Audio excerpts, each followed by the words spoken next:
Au nom du Père et du Fils et du Saint-Esprit. Amen. Que la paix et la joie du Christ ressuscité soient toujours avec nous tous. Mes chers frères et sœurs en Jésus-Christ, nous continuons avec la lecture de la Bible. Aujourd'hui, nous arrivons au chapitre 18 du livre de la Genèse. C'est Dieu, Abraham et Sodome. Que le Seigneur Jésus nous bénisse, mes chers frères et sœurs en Jésus-Christ. Vous êtes en compagnie de Marie-Louise Omomararongo.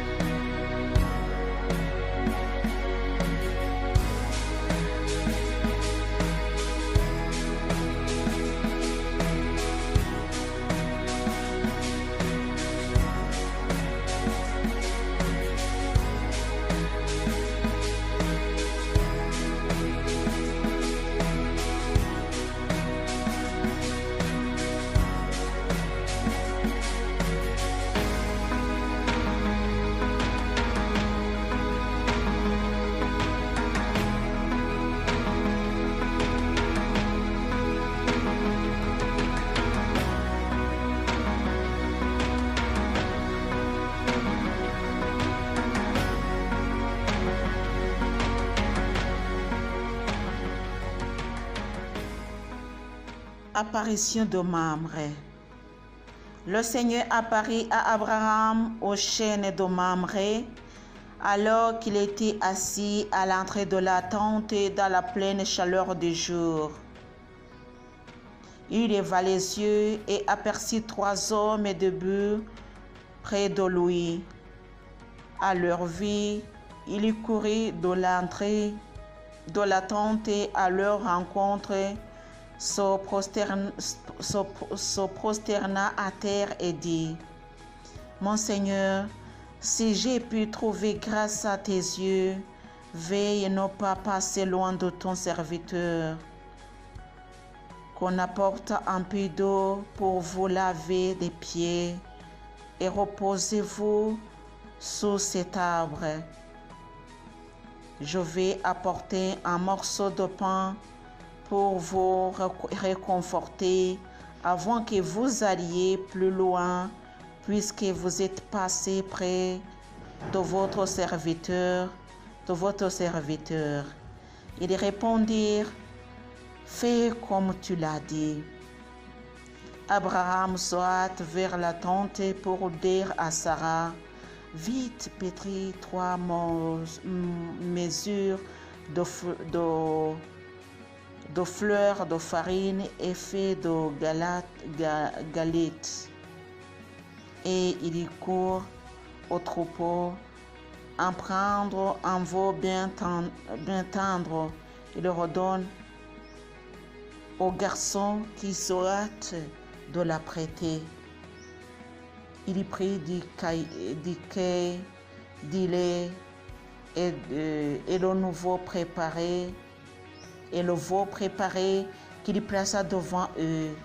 Ils se tenaient sous l'arbre, debout près d'eux. Ils mangèrent et lui dirent: Où est Sarah ta femme? Il répondit: Là dans la tente. Le Seigneur reprit: Je dois revenir au temps du renouveau, et voici que Sarah ta femme aura un fils. Or Sarah écoutait à l'entrée de la tente derrière lui. Abraham et Sarah étaient vieux, avancés en âge, et Sarah avait cessé de voir ce qu'ont les femmes. Sarah se mit à rire en elle-même et dit: Tout disait, comme je suis, pourrais-je encore jouir? Et mon maître est si vieux. Le Seigneur dit à Abraham: Pourquoi ce rire de Sarah? Et cette question: pourrais-je vraiment enfanter, moi qui suis si vieille? Y a-t-il une chose trop prodigieuse pour le Seigneur? À la date où je reviendrai vers toi, au temps du renouveau, Sarah aura un fils. Sarah nia en lui, je n'ai pas ri, car elle avait peur. Si, reprit-il, tu as bel et bien ri.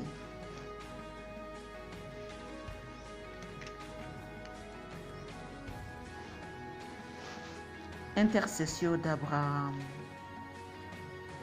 Les hommes se levèrent de là et protégèrent leur regard sur Sodome.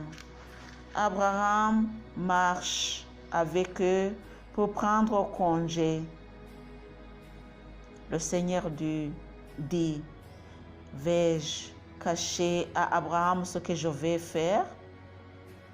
Abraham doit devenir une nation grande et puissante en qui seront bénies toutes les nations de la terre, car j'ai voulu le connaître afin qu'il prescrive à ses fils et à sa maison après lui d'observer la voie du Seigneur en pratiquant la justice et le droit, ainsi que le Seigneur réalisera pour Abraham ce qu'il a prédit de lui. Le Seigneur dit, la plainte contre Sodome et Gomorrhe est si forte, leur péché est si lourd, que je dois descendre pour voir s'ils ont agi en tout comme la plainte en est venue jusqu'à moi. Oui ou non, je le saurai. Les hommes se dirigèrent de là vers Sodome. Abraham se tenait encore devant le Seigneur. Il s'approcha et dit, vas-tu vraiment supprimer la justice avec le coupable? Peut-être y a-t-il 50 justes dans la ville. Vas-tu vraiment supprimer cette cité sans lui pardonner à cause des 50 justes qui s'y trouvent? Ce serait abominable que tu agisses ainsi. Faire mourir le juste avec le coupable. Il en serait du juste comme du coupable. Quelle abomination! Le juge de toute la terre n'appliquerait-il pas le droit? Le Seigneur dit, si je trouve à Sodome 50 justes au sein de la ville, à cause d'eux, je pardonnerai toute la cité. Abraham reprit et dit, je vais me décider à parler à mon Seigneur, moi qui ne suis que poussière et cendre. Peut-être sur 50 justes, en manquera-t-il 5. Pour 5, détruiras-tu toute la ville? Il dit, je ne la détruirai pas si j'y trouve 45 justes. Abraham reprit encore la parole et lui dit, peut-être là s'en trouvera-t-il 40. Il a dit, je ne le ferai pas à cause de ces 40. Il reprit, que mon Seigneur ne s'irrite pas si je parle. Peut-être là s'en trouvera-t-il 30. Il dit, je ne le ferai pas si j'y trouvais ces 30. Il reprit, je vais me décider à parler à mon Seigneur, peut-être là s'en trouvera-t-il 20. Il dit, je ne détruirai pas à cause de ces 20. Il reprit, que mon Seigneur ne s'irrite pas si je parlais une dernière fois, peut-être là s'en trouvera-t-il 10. Je ne détruirai pas à cause de ces 10. Le Seigneur partit lorsqu'il eut achevé de parler à Abraham, et Abraham retourna chez lui. Telle est la parole de Dieu.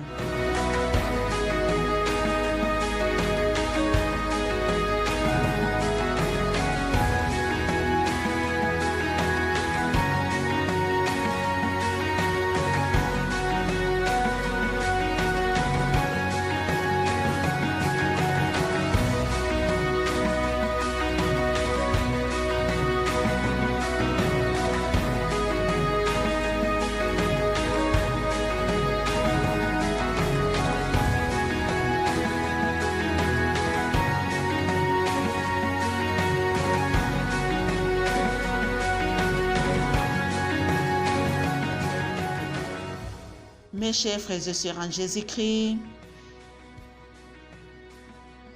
nous voyons comment Sodome et Gomorrhe étaient mauvais dans les yeux du Seigneur. Il n'y a plus de juste à cause des péchés. Continuons la lecture avec Lot et Sodome. C'est le chapitre 19 du livre de la Genèse. Les deux anges arrivèrent le soir à Sodome alors que Lot était assis à la portée de Sodome. Il les vit, se leva pour aller à leur rencontre et se prosterne face contre terre. Il dit: de grâce, mes seigneurs, faites un détour par la maison de votre serviteur, passez-y la nuit, lavez-vous les pieds, et de bon matin vous irez votre chemin. Mais ils lui répondirent: non, nous passerons la nuit sur la place. Il les pressa tant qu'ils firent un détour chez lui et arrivèrent à sa maison. Il leur prépara un repas, fit cuire des pains sans levain et ils mangèrent. Il n'était pas encore couché que la maison fut cernée par les gens de la ville, les gens de Sodome, du plus jeune au plus vieux, le peuple entier sans exception. Ils appelèrent Lot et lui dirent: où sont les hommes qui sont venus chez toi cette nuit? Fais-le sortir vers nous pour que nous les connaissions. Lot sortit vers eux sur le pas de sa porte. Il la ferma derrière lui et dit: de grâce, mes frères, ne faites pas de malheur. J'ai à votre disposition deux filles qui n'ont pas connu d'homme. Je puis les faire sortir vers vous et vous en ferez ce qui bon vous semblera. Mais ne faites rien à ces hommes, puisqu'ils sont venus à l'ombre de mon toit. Ils répondirent: tire-toi de là. Et ils dirent: cet individu est venu en émigré et il est fait le redresseur de tort. Nous allons lui faire plus de mal qu'à eux. Ils poussèrent Lot avec violence et s'approchèrent pour enfoncer la porte. Mais les deux hommes tendirent la main pour faire entrer Lot à la maison près d'eux. Ils fermèrent la porte et frappèrent de cécité les gens qui étaient devant l'entrée de la maison, depuis le plus petit jusqu'au plus grand, et ils ne purent trouver l'entrée. Les deux hommes dirent à Lot: qui as-tu encore ici? Un gendre, tes fils, tes filles, tout ce que tu as dans la ville, fais-les sortir de cette cité. Nous allons en effet la détruire, car elle est grande devant le Seigneur, la plainte qui les provoque. Il nous a envoyés pour la détruire. Lot sortit pour parler à ses gendres, ceux qui allaient épouser ses filles, et il leur dit: Debout, sortez de cette cité, car le Seigneur va détruire la ville. Mais aux yeux de ses gendres, il parut plaisanter. Lorsque pointa alors, les anges insistaient auprès de Lot en disant: Debout, prends ta femme et tes 2 filles qui se trouvent ici, de peur que tu ne périsses par la faute de cette ville. Comme il s'attardait, les 2 hommes le tirèrent par la main, lui, sa femme et ses 2 filles, car le Seigneur avait pitié de lui. Ils le firent sortir pour le mettre hors de la ville.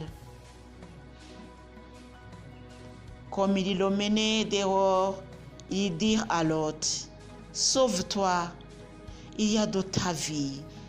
Ne regardez pas derrière toi. Ne t'arrête nulle part dans le district. Fuis vers la montagne de peur de périr. Lot leur dit: À Dieu ne plaise.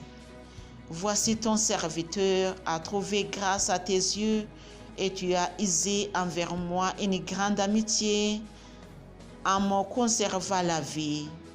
Mais moi, je ne pourrai pas fuir à la montagne sans être atteint par le fléau et mourir.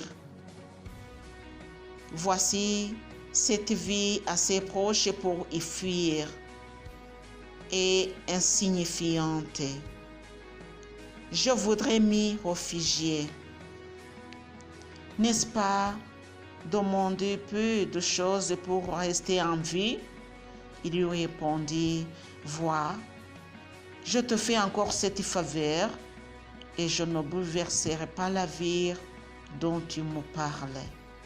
Réfugie-toi là-bas au plus vite, car je ne puis rien faire jusqu'à ce que tu y sois arrivé.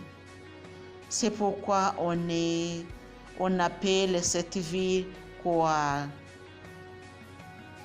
Le soleil se levait sur la terre et Lot entrait à Koar quand le Seigneur fit pleuvoir sur Sodome et Gomorrhe du souffle et du feu. Cela venait du ciel et du Seigneur.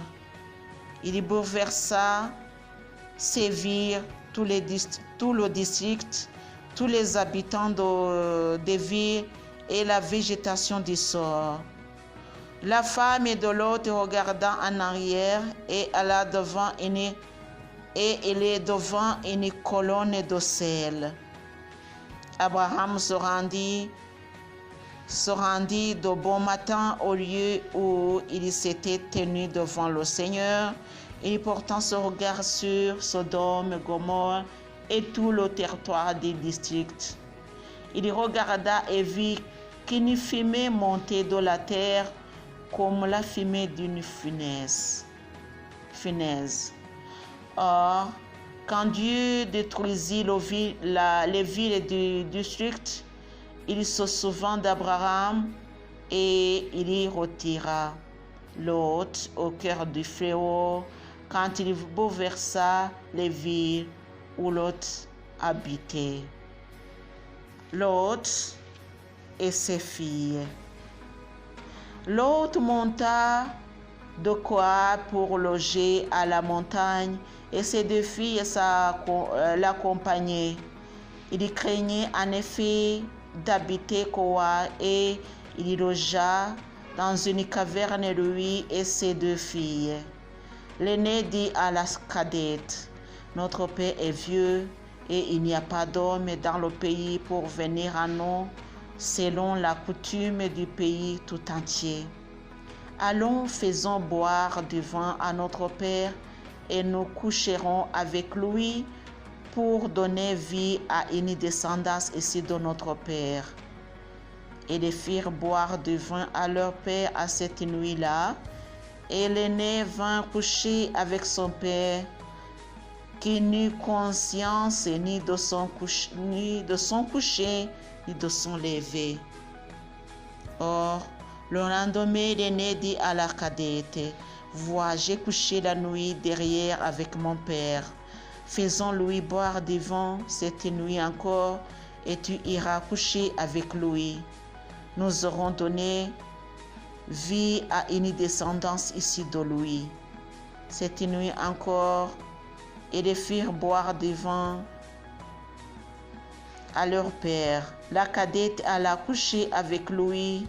Il n'eut conscience ni de son coucher ni de son lever. Les deux filles de l'autre devinrent enceintes de leur père. L'aîné donna naissance à un fils qu'elle appela Moab. C'est le père des Moabites aujourd'hui. La cadette, elle aussi, donna naissance à un fils qu'elle appela Ben-Ami. C'est le père des fils d'Amon d'aujourd'hui. Telle est la parole de Dieu. Chers amis, soyons bénis dans le nom de notre Seigneur Jésus. Au nom du Père et du Fils et du Saint-Esprit. Amen.